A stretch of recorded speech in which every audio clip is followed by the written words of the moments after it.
अब पहले से हालत बहुत ठीक है। शुरू में तो ऐसी चिट्ठियां आती थी कि बस मेरे माँ के बाप के फलाने के ठिकाने के टुकाने के कुछ के उसको बीमारी हो गई, माँ उसे ठीक करो। सारे दुनिया के ठेकेदारी और सहयोगी भी बहुत लगे रहते थे। अब वो चीज छूट गई, उतनी खुदगर्जी खत्म हो गई। अब दूसरों के बारे में जरूर सोचने लगे, पर तो भी ये जिद है कि आपको तो आना ही पड़ेगा लखनऊ या कानपुर, आना ही पड़ेगा या बाराबंकी तो आना ही पड़ेगा। लेकिन बाराबंकी से आप लखनऊ तशरीफ क्यों नहीं ले आते? मैं तो जगत में मारे मारे फिरूं, लेकिन आप 10 मील भी नहीं आ सकते हुजूर। ये भी कोई तरीका है? और उस पर बड़े सोचे कि बड़े पैमाने पे गदर हो जाता है। चलो भाई, मैं जहां कहते जाने को तैयार हूं, पर हर जगह तो मैं नहीं जा सकती हूं। तो मैं देखती हूं कि इसमें भी एक अहंकार तो नहीं कहूंगी मैं, पर एक चिपका हुआ सिक्का है कि हम लखनऊ में रहते तो लखनऊ, बंबई में रहते तो बंबई, और दिल्ली में रहते तो दिल्ली। अगर माँ एक मर्तबा दिल्ली नहीं आए तो सब लोगों की हालत खराब हो जाए। दिल्ली जरूर आए और फिर लखनऊ जरूर आए, फिर बनारस जरूर आए, फिर कलकत्ते जरूर आए। ये मैं जब देखती हूँ कि आप इतने स्थानिक कैसे, लोकलाइज जिसको बोलते हैं, फिर कहेंगे कि नहीं आप नोएडा ही है, नोएडा नहीं आते तो और कोई यहाँ गली कूचे बहुत है वहां आ जाए। दूसरा रोना ये कि मेरे घर आपको आना है। अब इतनों के घर जाने के लिए कोई नया जन्म लेना पड़ेगा। इस पर भी बड़ी नाराजी कि माँ आप मेरे घर आई नहीं, मेरे घर आके आपको खाना खाना है। फिर ये मेरा बेटा है, फिर ये मेरा पति है, मेरी पत्नी है, मेरा मेरा मेरा मेरा मेरा। जब तक ये ममत्व नहीं छूटने वाला, तब तक आप सहयोग में कैसे उतरेंगे? ठीक है, आपकी जिम्मेदारियां हैं, उसको निभाओ, पर वो मुझ पर मत ला दो। मेरे बेटे को देखना ही चाहिए, मेरे बेटे को नाम दीजिए, फलाना ठिकाना। सुबह से शाम तक नाम देते देते मैं तो हार गई। मैं सोचने में एक डिक्शनरी बना लूं। ऐसा पागलपन चारों तरफ छाया हुआ है। अगर मैं कह दूं कि मैं नहीं आ सकती तो हो गया, मतलब फिर उसके बाद तो समझ लीजिए कि वो कहेंगे कि माँ हमारी क्या गलती हो गई, हमने कौन सा पाप किया। अरे भाई नहीं आ सकती मैं, इसमें कोई पाप नहीं है। तो ये बड़ी सूक्ष्म चीज है, इसको समझना चाहिए। ये चिपकी हुई चीज है आपके अंदर, ये मेरा तेरा। कबीरदास जी ने एक बड़ी सुंदर बात कही कि जब बकरी जिंदा होती है तो मैं करती है, जैसे हम लोग भी करते हैं। पर जब मर जाती है तो उसके दांत से धुनकनी की तांत बनाते हैं, और जब धुनकनी चलाई जाती तो कहते तू ही तू ही तू ही। जब तक ये तू ही का हमारे अंदर स्वर नहीं चलेगा, आप मुझे इसके लिए क्षमा कीजिए कि कोई भी काम आपके नहीं हो सकते।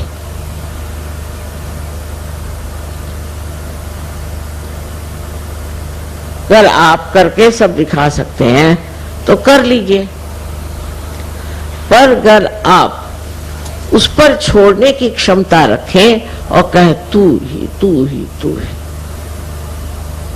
तो वो तो करके दिखाई देगा। और जिसने इसका अनुभव किया वो तो तू ही भी नहीं कहता, वो जानता है कि वो है। ऐसे काम बनते हैं कि मुझे एक साहब बता रहे थे कि रोज कम से कम 20-25 मिराकल्स घटित होते हैं हमारे साथ। तो अब सोचने की बात क्या रही, जब आप परमात्मा के साम्राज्य में आ गए, पूरी तरह से आपको ये विश्वास कर लेना चाहिए कि एक आप बहुत महत्वपूर्ण नागरिक हैं उस साम्राज्य के जहां पर सारे देवदूत आपके शरण में हैं। जो कुछ भी कमी हो उसे वो पूरी कर देते, लेकिन उसका देखना भी आना चाहिए, उसकी दृष्टि भी होनी चाहिए। अगर आपके ऊपर हजारों ऐसे नजारे उतारे जाएं और आप देख ही नहीं सकते तो फायदा क्या, अंधों को दिखाने से फायदा क्या। इस प्रकार के आप सबको अनुभव आए, लेकिन सबसे बड़ा अनुभव यथार्थ का, यथार्थ माने वास्तविकता। यह अनुभव जितना सूक्ष्म है उतना ही वो विस्तार पूर्वक है। यथार्थ में जब आप देखते हैं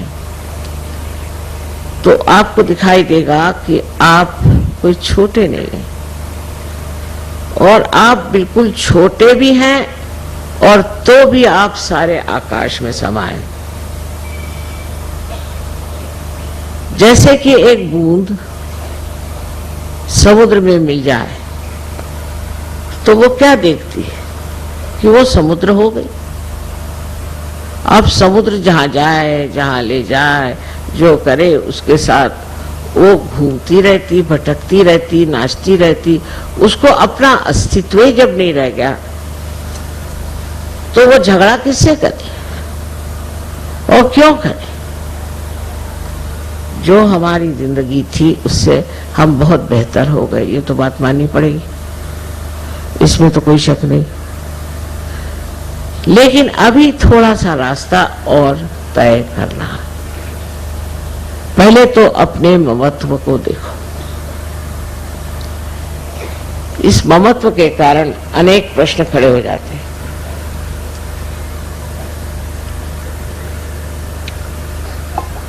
विदेश में पहले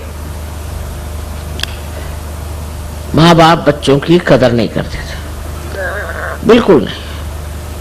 यहां तक कि वो चाहते भी नहीं थी बच्चे हो, और हो जाए तो चाहते थे कि मर जाए तो अच्छा। और जब सहज में आ गए तो चिपक गए बच्चों से, फिर उनके लिए बच्चों के सिवा और कोई सवाल ही नहीं रह गया, बच्चे ही सब कुछ होगा। अजीब चीज है, एक तरह से छूटे तो दूसरे को चिपक गए। और हमारे देश में तो ये चिपकन बहुत जबरदस्त है। हम लोग यही सोचते हैं कि बच्चों के करता धरता हम हैं।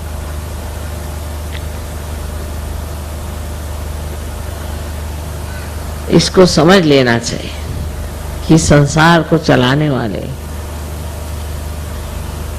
परमात्मा और उनकी परम शक्ति, वो सब इस आपके बच्चे परिवार सबको देख रहे हैं। उनसे अच्छा तो आप नहीं देख सकते, तो आप क्यों बेकार में परेशान हैं? बार बार आप पूछेंगे भाई बच्चा कैसे है, बच्चे की हालत कैसी है। फिर बच्चे से कोई बचा रहा तो फिर बीवी, फिर पति, फिर अम्मा, ये ऐसे ऐसे रिश्तेदारी है। उसका निबाह करना दूसरी बात है, पर उसमें बह जाना दूसरी बात है।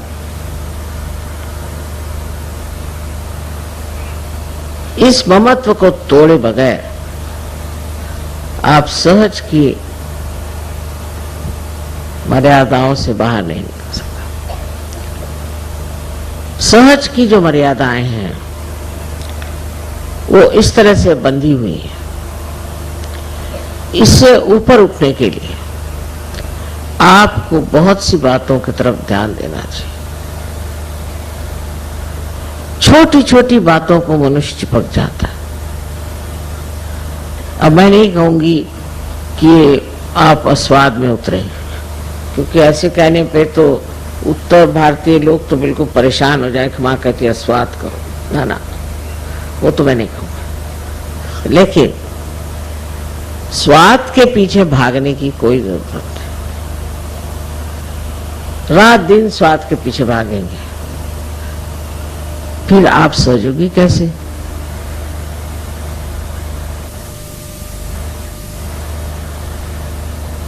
कोई भी बात करने से आपको आत्मानंद की अनुभूति होनी चाहिए।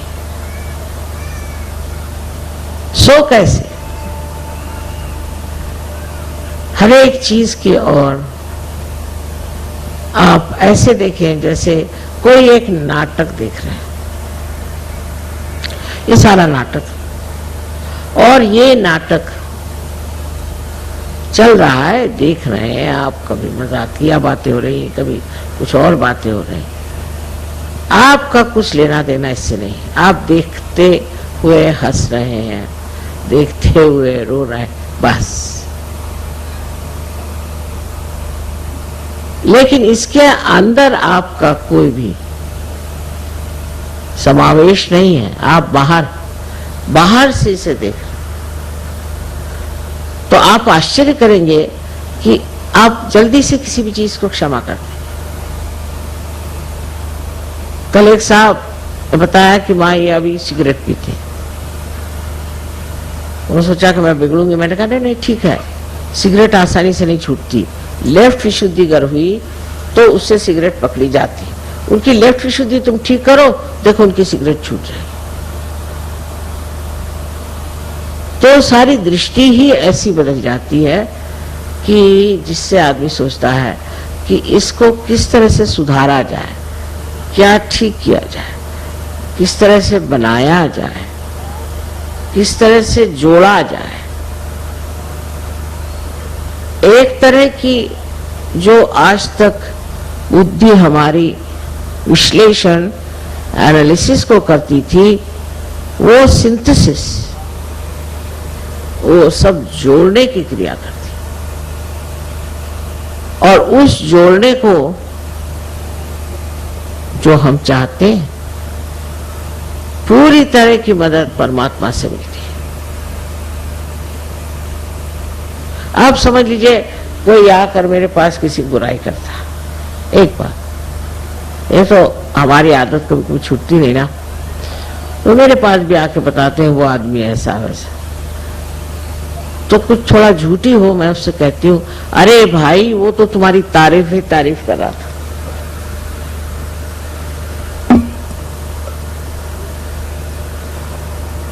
वो तो कह रहा था कि तुमसे अच्छा कोई आदमी ही नहीं है। दूसरे दिन देखती हूँ कि उसी आदमी के गले में हाथ डाल के घूम रहा है। जो कुछ बुराई देखी थी वो पता नहीं कहाँ गायब हो गई। ये बात समझनी चाहिए कि हमें एक दूसरों को जोड़ना है, और वो भी ऐसा जोड़ना है कि एक को शिकायत हुई तो सबको पता हो जाना चाहिए। यही कलेक्टिविटी है। एक को तकलीफ हुई तो सारी दुनिया दौड़े, क्योंकि हमारा ये समाज ये जीवित समाज है, मरा हुआ समाज नहीं। और इसके अंग प्रत्यंग जो है एक शरीर में बसे हुआ। बस इस उंगली को तकलीफ होती है तो सारे शरीर को तकलीफ होती है। इसी प्रकार हमें भी सोचना चाहिए। अब ये सोचने में ये हुआ कि हम पुरानी दिल्ली वाले अगर अलग हुए और नोएडा वाले अलग हो गए, फलाने वाले अलग हो गए। मैं तो सारे विश्व की बात कर रही हूं और आप यहां गले कूचे की बात करें। सारे विश्व में ये होना चाहिए कि एक को जरा सी तकलीफ हुई, एक देश में जरा सी तकलीफ हुई तो सारे देशों में इसकी हलचल होनी चाहिए। हो रही है, ऐसे नहीं कि नहीं होता। अब आपको बताऊं खुशी खबरी कि बहुत से जर्मन ऑस्ट्रिया में और जर्मनी में सहयोगी हैं, बड़े पहुंचे हुए लोग। तो वो निकले जाने इजराइल। मैंने कहा कहाँ जा रहे तुम लोग? माँ हम तो इजराइल जाए। क्योंकि बात ये हमारे जो बुजुर्ग हो गए उन्होंने उनको बहुत सताया, मारा पीटा, तो हम तो इजराइल जाते। मैं कहा इनको कौन सुनेगा वहां भाई, ये तो जानी दुश्मन उन लोगों के। ये वहां गए और इजराइल देश को खड़ा कर दिया सहयोग के अंदर।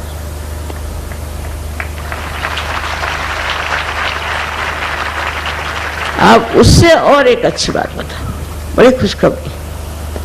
मैं इजिप्ट गई तो बहुत मुश्किलों से बेचारों को वीजा मिले, माने इजरायलियों को, क्योंकि इजरायली जो हैं वो माने हुए दुश्मन है मुसलमानों के। पता नहीं क्यों, गलत बात है, लेकिन हाँ। तो 20 इजरायली वहां हैं इजिप्ट में, और मैं देखती क्या हूं कि वहां के इजिप्शियन सहयोगी जो हैं उनके गले मिल रहे हैं, उनसे प्यार की बातें कर रहे हैं। आनंद की बात है कि इजराइल से इतने दूर से इजिप्ट में आए और वहां के इजिप्ट सहयोगियों से दोस्ती कर ले। फिर सारे वहां पे कैरो में जहां जाना वहां सबसे बात करना, ये करना, वो उनके लिए मिठाइयां लाए। ये सूझता कब है? मैंने नहीं कहा, ये अंदर से ही सूझता है कि भाई इजिप्ट के लोग हमसे दूर हैं, हमारे दुश्मन हैं, चलो वही प्यार का करिश्मा देखें। और पहुंच गए।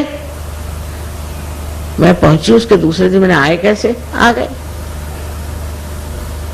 वीजा भी मिल गया, सब हो गया, हम आ गए।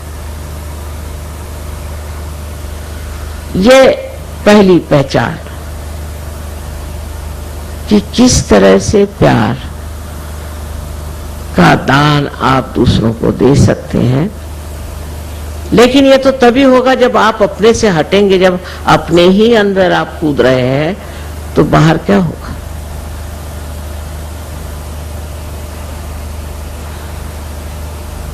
अब कल मुसलमानों ने जो कव्वाली गाई, आप लोगों ने खूब मजा उठाया, देखा। ये मुसलमान भी कितने दिन बाहर रह सकते हैं, ये भी अपने अंदर घुसेंगे, आप देख लीजिए। पर आपकी वृत्ति जो है वो ये नहीं होनी चाहिए कि मुसलमान खराब है और हिंदू अच्छे हैं। ये बिल्कुल गलत बात है। यहाँ तो जातीयता इतनी जबरदस्ती, वो तो हट गई। अमेरिका में देखिए बहुत बड़ा प्रश्न है काले और गोरों का। हम लोगों को तो वो ब्राउन लोग कहते हैं, ना इधर के रहे ना उधर के, पर काले और गोरे वहां बड़ा झगड़ा। लेकिन सहयोग में आपको समझ में आएगा, सब बैठे हैं, कोई काले हैं, कोई गोरे हैं, कोई ब्राउन है, सब सहयोग में बैठे, और किसी को ख्याल तक नहीं आता कि किसकी चमड़ी कौन से रंग की है। बिल्कुल नहीं। एक दिन मैंने किसी से पूछा कि साहब वो हैं तो वो गोरे हैं? तो देखा नहीं माँ, पता नहीं। फिर सोचने लगा, देखा ही नहीं तुमने? हाँ हमने देखा ना। ये तब होता है जब वो सूक्ष्मता अंदर में प्रकाशित होती है। और ये सूक्ष्मता प्यार की है। प्रेम से जब आप किसी को देखते हैं, एक माँ है, उसको शायद वो गोरा बच्चा हो जाए चाहे काला बच्चा हो जाए, वो सबको अपने जी से लगाती है। उसको तो नहीं विचार आता कि मैं गोरी हूं, मेरा बच्चा काला है। वो तो नहीं ना ऐसा सोचती। ऐसे ही ये प्यार की शक्ति है। इस शक्ति के कारण ही सब एक हो सकते हैं। और जब सब हम एक हो जाएंगे तो ये जो हमें अलग करने वाली उपाधियां हैं, ये सब गिर जाएंगे, सब गिर जाएंगे। कुंडलिनी के जागरण से जब आप अपने ब्रह्मरंध्र को छेद कर इस चारों तरफ फैली हुई पवित्र, शुद्ध, निर्मल प्रेम शक्ति को प्राप्त होते हैं, तो वो शक्ति ही आपको ये प्रदान करती है। और आपको इसमें मजा आता है। पहले मजा आता था किसी से द्वेष करने में, अब मजा आता है प्यार करने में। अब यहाँ से बहुत से लोग प्रदेश में गए, वहां से मुझे खबर भेजते, माँ यहाँ आओ, यहाँ सहयोगी बहुत कम है, हम चाहते हैं यहाँ सहयोग चला। इस प्रकार की जो एक भावना, नहीं तो ज्यादातर लोग जो बाहर जाते हैं को यही लगता है कि अब क्या मौज करें, चलो शराब पिए, ये करें वो करें।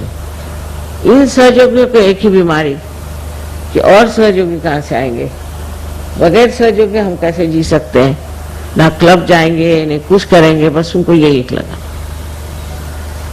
तो इस प्रेम शक्ति से एक सूक्ष्म आनंद भी झरता है। उसी के कारण हम ऐसे एक साथ एक स्वर में डोलते हैं। हमारे मेयर साहब इटली में कहने लगे कि हम लोग चर्च में जाते हैं तो 15 मिनट बाद घड़ी दिखने लगती, और जैसे आधा घंटा होता है तो सब लोग भाग खड़े हो जाते। और आप क्या जादू करते हैं कि 9-9 घंटे लोग बैठे हुए अंदर। तो मैं कोई जादू नहीं, बस प्यार का मजा ले रहे हैं और क्या, आनंद के सागर में डुबकियां लगा रहे हैं। और यही आनंद का सागर आपको अत्यंत स्वच्छ, अत्यंत निर्मल कर देता है। और वो ऐसी आपको शख्सियत देता है, ऐसा व्यक्तित्व देता है कि आप तो चमक उठते ही हैं, लेकिन आपको मिलने वाले भी चमक जाते हैं। तो फिर से मैं यही कहूंगी कि लड़ाई झगड़ा इसका नाम भी मैं नहीं सुनना चाहती। कोई जैसा भी है उसके और नाटक एक समझ के देखिए। आपका काम सहयोग में टिकने का है। आप सबको अनंत आशीर्वाद। आज उन्होंने पूछा था कि माँ कौन सी पूजा करेंगे, तो मैंने सोचा कि आज राजलक्ष्मी की पूजा करें।